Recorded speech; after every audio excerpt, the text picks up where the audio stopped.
Disclaimer, I recorded this video almost immediately after finishing the first half of the game. If you want the exact date, it was the 21st of August 2019. As such, the opinions I express in this video may not necessarily reflect the opinions I hold on this game now. I just thought I may as well save for posterity my immediate thoughts upon reaching this point, so enjoy. Hello everyone, Big Clinky here to give what you could call my interim report on Fire Emblem Three Houses. As of recording this, I've only played one chapter into the post-timeskip, so I'm pretty fresh out of the pre-timeskip arc, and I want to give my thoughts on the first half of the game in general. I'll split this into story and gameplay, and for both, I'm going to start with the negative because I want to get that out of the way first. Just trust me when I say, I don't have very much negative to say about this game so far. I'm really enjoying it. It's definitely shaping up to be one of my favorites in the series, and my initial impression is it has the best writing and story in the series so far. But then again, this could just be an in-the-moment thing, as I actually enjoyed Fates' story when I first played that. So my feelings on it may change when I go back and look at it years later. But anyway, part 1 story, the negatives. I really have only two major negatives to say about part 1 story. The first, Byleth's past. Now, I know we probably haven't found out everything about Byleth's past yet. Remember that I am recording this after only playing one chapter of post-timeskip Blue Lions. So obviously more is going to be revealed later, but I'm specifically referring to their past life as a mercenary with Geralt. And the fact that it barely has any relevance to anything. And really, if people in the monastery weren't constantly saying, "Oh, you worked as a mercenary with Geralt, right?" I wouldn't even know Byleth did. It's the epitome of tell, don't show. Like that point where someone says, "Oh, you've been to the kingdom on mercenary work, haven't you?" My first reaction as a player was, he has? You can't just say the protagonist has a long, extensive combat history and just expect us to take your word for it. While I am very glad that Byleth and Geralt's storyline was not a carbon copy of Ike and Grail, which is one of my biggest worries going into this game, I do have to say, Path of Radiance at least took 4 chapters, including the prologue, to establish Ike's life as a mercenary and how that worked on a day-to-day basis. Most people who know Ike know he was originally a mercenary, and it's not because the story says, by the way, Ike was a mercenary for a few years, it's because we actually see him working as one for the very beginning of the game. And it doesn't really take that long to establish this before the real plot of Path of Radiance kicks off. Honestly, I was shocked when we got thrown into the monastery as quickly as we did. I was expecting to get at least 3 to 5 chapters of mercenary work with Byleth and Geralt, probably with the 3 house leaders tagging along, before we got to the monastery. I do get they wanted to introduce the monastery and the whole academy mechanics as early as possible because that's the main gimmick of the game. But here's what I think. If Byleth's backstory as a mercenary was this irrelevant, and you were so keen on having him start teaching at the monastery, why not begin the story with Byleth and Geralt already teachers at the academy, with Byleth maybe being a recently appointed one? Byleth could still have a first battle against bandits and discover his timey-wimey powers via that. I find the only purpose Byleth's mercenary backstory serves at this point is to explain why he's qualified to teach combat, because he has prior combat experience. But wouldn't just making him a teacher at a military academy from the beginning already imply that he at least has some combat experience and is qualified to teach combat? To sum it up, Byleth acts more amnesiac than Robin does about his own past, and Robin's the one who actually physically has amnesia. So that's my first gripe about the story out of the way. But it's not nearly as big as my second, and my second gripe is everything in Chapter 9 and the first half of Chapter 10. I have never had another Fire Emblem game where I could pinpoint one chapter and just straight up say, this is the worst chapter in the game, both from a story and a gameplay standpoint. Chapter 9 is that for me for the first half. Gameplay-wise, all you fight is just a bunch of demonic beasts, and protect a few very easy-to-rescue NPCs. It really says something when I got to the end of that map in my blind run and was like, wait, that's it? No, that can't be it, surely. Why is it saying stage clear? There's clearly more, oh wait, there isn't. But that's small potatoes compared to what actually happens in this chapter plot-wise. And I've made my thoughts on this clear in the blind run, but I guess I'll say again and try and articulate myself a little bit more about it. Geralt's death is a terrible plot twist, and I'm about to explain why. And in doing so, I'm going to shamelessly rip off Overly Sarcastic Productions' video on plot twists, because I love their stuff, seriously, go watch them, but other than the shameless plug, their checklist for what makes a bad plot twist, I think Geralt's death ticks every single box. And again, this is theirs, not mine, but their boxes are: it contradicts canon or generally makes no sense when considered. Okay, let's consider this. Geralt is a legendary knight and mercenary with over 100 years of experience given conversations post-Timeskip. He gets taken out by an assassin who, given their gameplay performance next map, is really not all that strong, disguised as a freaking schoolgirl. Yeah, I'd call that contradicting his canonically established power. Box number 2. The twist isn't as clever as it thinks it is. Oh look, they killed off the main character's parents! That hasn't happened in, every single Fire Emblem game, apart from FE6. So even if you've only played one other Fire Emblem game, you've surely seen them do this exact twist before. Say Three Houses is your first Fire Emblem though. The main character's dad dies and they cry over it. That's been done in a lot of films, literature, plays. Chances are you've seen that kind of thing before too. Also regarding the twist not being as clever as it thinks it is, so put your hands up if you thought Monica was evil the moment you first saw her. I'm guessing that's all of you. And so this is coming from someone who totally missed Tomas being a villain, and I'm still mentally kicking myself for that, since it's so obvious in hindsight. But seriously, Monica was painfully obvious. It's even more painfully obvious if you're on the Black Eagles route, where she still joins the Black Eagles house, but isn't playable. That's immediate alarm bells. I'm going to skip to box 4 because I have some interesting things to say about box 3.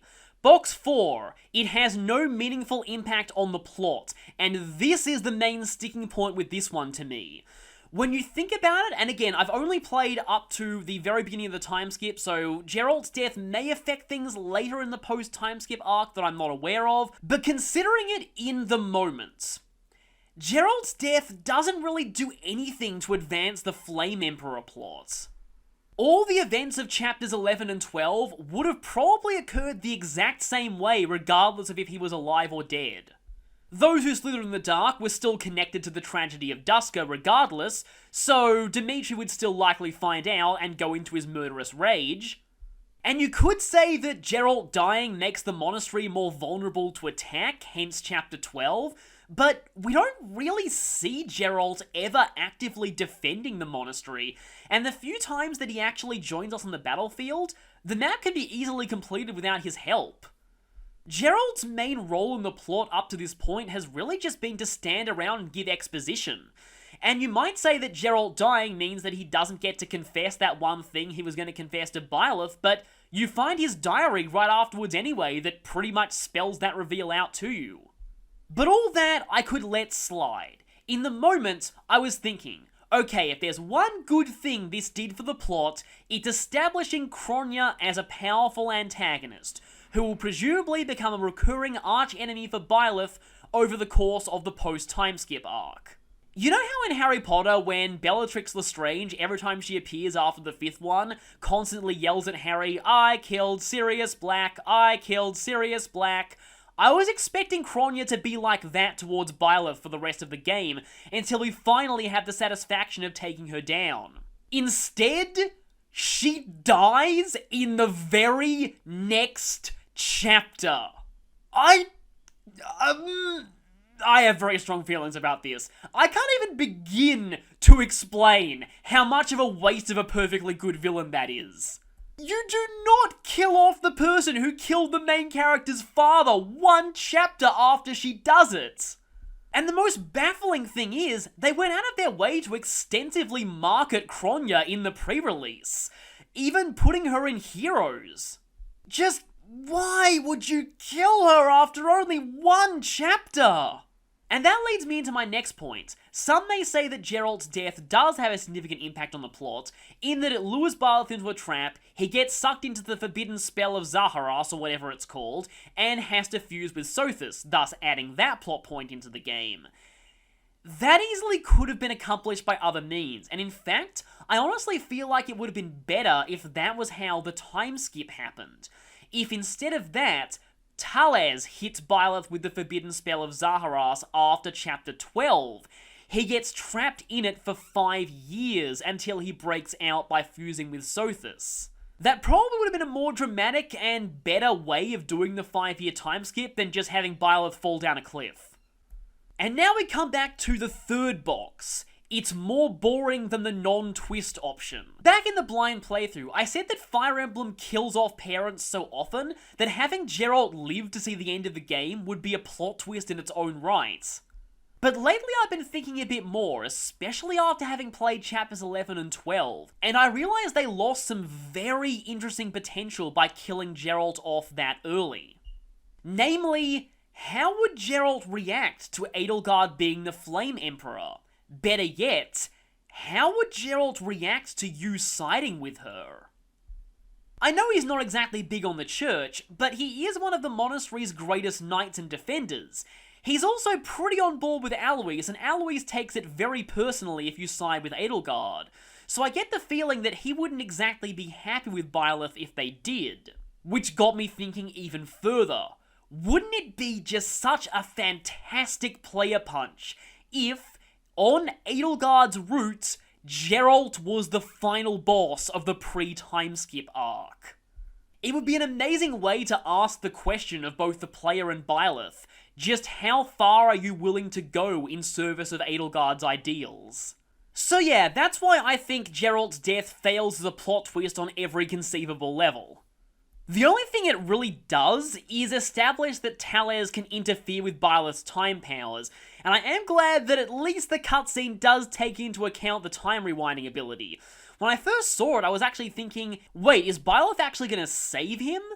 And honestly, I would have found that a lot more interesting. It'd still reveal Monica as a villain, and you'd avoid the obvious outcome of the main character's father dying again.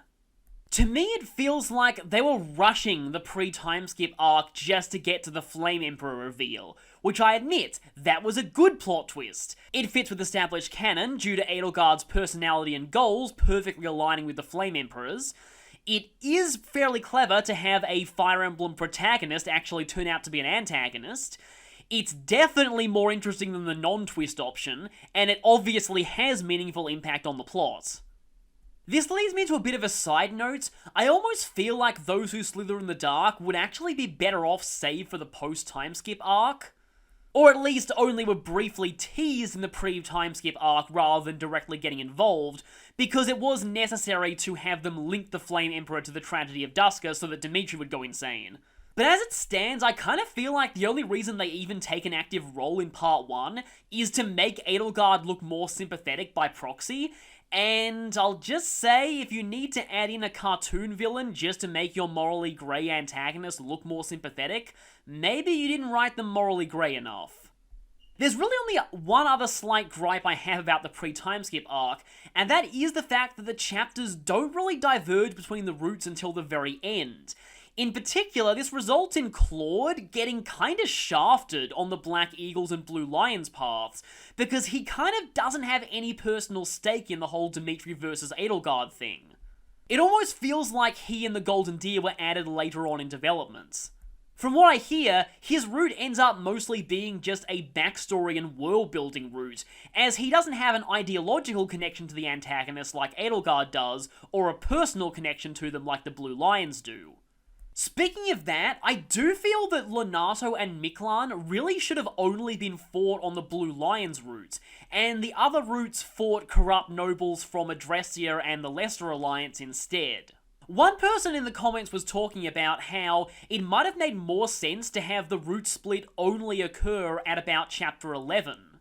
And you start off not aligned to any house, with any student with a B rank or higher with you before the time skip joining afterwards.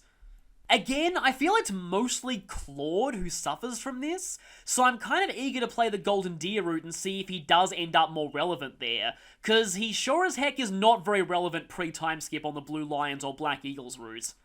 Those are pretty much my only negatives about the story so far, and I know they were pretty scathing, but I'll just say, I love everything else about the pre-time skip storyline. Although one more thing that I just realized is that in the lead up to its release, a lot of people compared this game to Trails of Cold Steel in terms of its premise.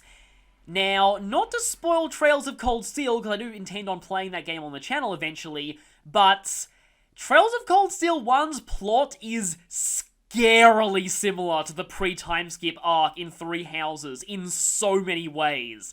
So anyone who has played that game, you probably know what I'm talking about.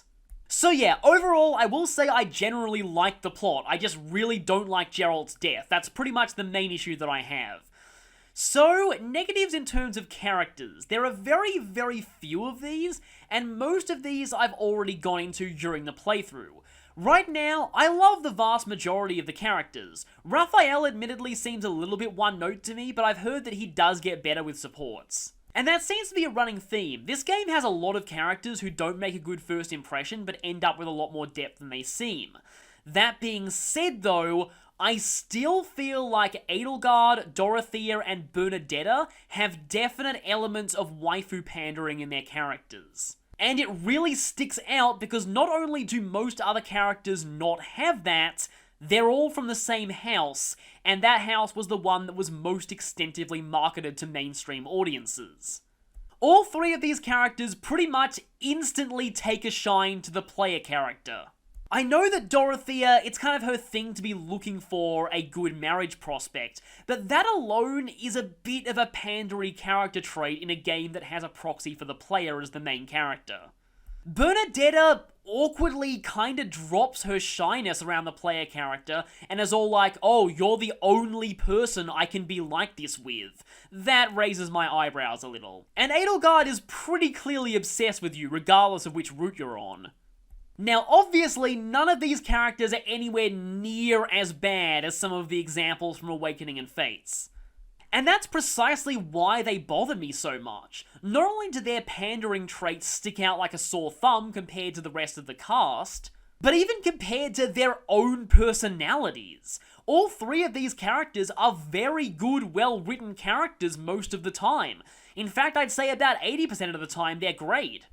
But it almost feels like there was one rogue writer who was still there from the Fates team and occasionally snuck in and wrote additional parts into their scripts to make them more pandery sometimes. Okay, that may have sounded a little bit negative and I'm sorry for that. But I'm only like that because I really want to like this character, and most of the time I do. But, well, other than Kronya being a terrible villain for reasons I already explained, those are the only negatives I had to say about this game's characters. So, yeah, I will say, I absolutely love the cast of characters in this game for the most part. I don't want to jump the gun and say they've overtaken the Tellius characters as my favourite cast in the entire series, because it's still early days, but they're definitely very, very close. If they're not there, they're at least second. That's how much I like them already. A few standouts to me so far, well, wow, where to start actually. So, Sylvain has dethroned Inigo as my favourite skirt chaser in the series, and that's really saying something. Mercedes is so incredibly nice it's infectious, and I mean that in a good way. Ash is great, I expected to like him, but not for the reasons that I ended up liking him. Felix, well, some have described him as an edgelord done right, in that he has perfectly justifiable reasons for being that way. And Dimitri is a pretty excellent deconstruction of both the classic Marth and Hector-type lords, in that he acts like a Marth-type lord most of the time, but deep down is actually a particularly brutal Hector-type. And he tries to keep it suppressed, but it eventually gets out, and then all hell breaks loose. Claude also seems hilarious, and I'm looking forward to playing the Golden Deer route and seeing more of him. Hilda, well, yeah, I'm a little biased there, but I'm glad you were all with me on the roller coaster ride that was Hilda, because I went from liking her a lot to really not liking her, to liking her even more, to definitely not regretting my S support choice at all. She's actually so far a rare example of genuine character development in a Fire Emblem game, in that she starts out pretty unsympathetic but gradually grows, and unlike other Fire Emblems, due to most C supports getting locked off in the time skip, she doesn't snap back to her earlier personality the moment you have her support with a new character. That's a common problem of character development in supports in earlier Fire Emblems. I've also heard she's really good on the Golden Deer route, so I'm looking forward to seeing that. I will say that the Black Eagles are definitely my least favourite students of the three houses, but that doesn't mean that they're bad, and really, I like most of them, even some who make incredibly tropey first impressions, like, well, all of them. Ferdinand is actually pretty good when you get down to it, and Linhardt is a lot more interesting than I thought at first. And, well, Caspar is still essentially Persona 3 Akihiko, but at least he's not Flanderized Persona Q Akihiko. And Edelgard, well, I said pretty much everything that I wanted to say about her in Chapter 12 of the playthrough. While I personally don't sympathize with her, I get that that is a very personal thing. She's a morally grey character, and I think it's right to both like or dislike her. But to me, she's shaping up to be my favourite Fire Emblem antagonist since the Black Knight, and that's really saying something. Speaking of things that really say something, I've got so attached to the story and characters of this universe that I'm actually contemplating writing fanfiction right now. And considering that I've made no secret that I don't like fanfiction most of the time, that should tell you something. So one other thing that I feel I need to address regarding characters, Byleth being a silent protagonist. I've seen a lot of conflicting thoughts on this. Many people aren't happy with it, but me personally, I think I'm actually fine with it. It's kind of hard to describe why, but it's sort of more that I'd rather have a silent protagonist than have one who speaks but have them be Corrin. I've sort of been treating Byleth like a Persona protagonist at this point. I've kind of been coming up with a headcanon personality for them as I go through, which can be very fun. In a sense, that might have been a bit of a problem with Robin and Corrin, in that they were both very much pre-established characters, but were presented as proxies for the player. Speaking of which, I do find it painfully ironic that Byleth, who is literally a demigod, is worshipped less than Corrin was. There's still definitely a bit of Byleth worship here and there, and there are still some characters who become obsessed with Byleth for no real reason other than waifus. But overall, they may actually be my favourite avatar so far, though I'm probably alone in feeling that. Okay, now with that long rant out of the way, gameplay. So I'll start with the elements of gameplay that I personally don't like as much. Obviously, as you can tell from my blind run, this game is very, very easy on normal mode. Though I have been playing Black Eagles hard on the side, and that's actually given me a bit more of a challenge. I've actually got a game over in Ingrid's paralogue, by the way. And I know they're going to be patching in higher difficulty modes eventually.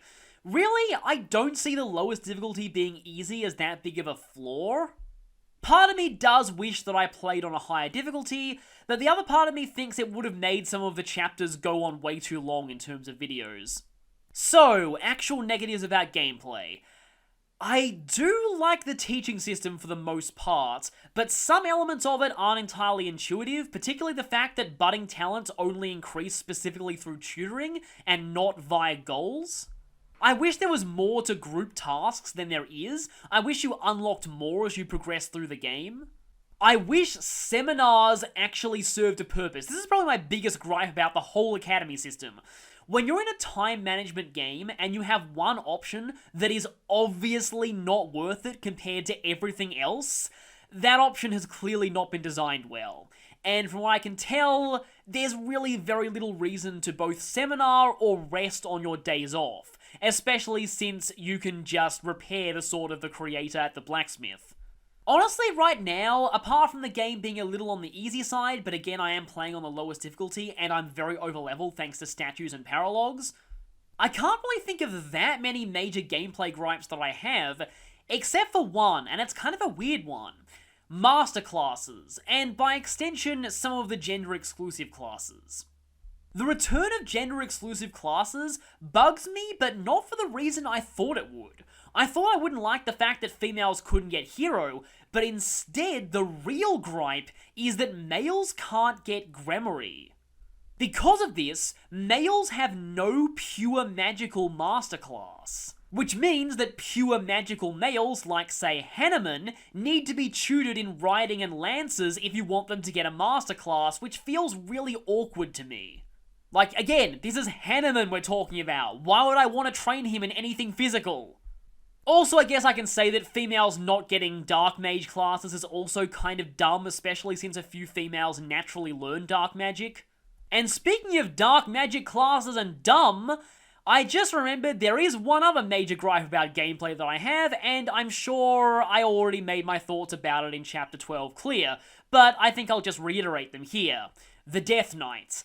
The Death Knight was so close to being a perfect optional boss to me. They're incredibly strong, but are beatable early in the game, and there is incentive for doing this. But if you choose to ignore them, you can still complete the chapters just fine.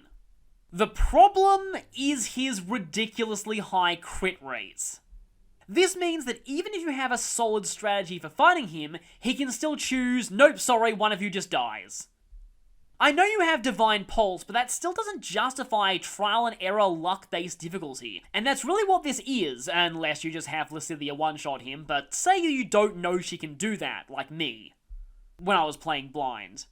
The reason why I find his crit rate so annoying is that he'd still be a decent challenge without it. He's fast enough to double and one-round kill most characters.